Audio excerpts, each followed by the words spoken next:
గాజాలో Israel దాడులు ఆగట్లేదు. Israel జరిపిన ఓ వైమానిక దాడిలో విషాదకర ఘటన చోటు చేసుకుంది. గాజాలోని ఒకే కుటుంబానికి చెందిన 18 మంది మృతి చెందారు. ఇజ్రాయెల్, హమాస్ల మధ్య చర్చలు అసంపూర్తి ముగిసిన వేళ గాజాపై మరోసారి భీకర దాడులు జరిగాయి.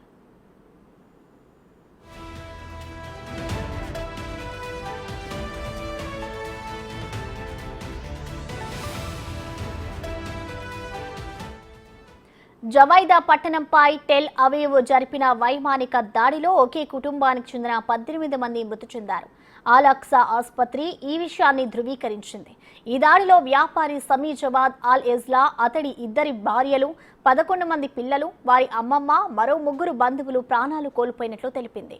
ఈ వ్యవహారంపై విచారణ జరుపుతున్నట్లు ఇజ్రాయెల్ సైన్యం తెలిపింది.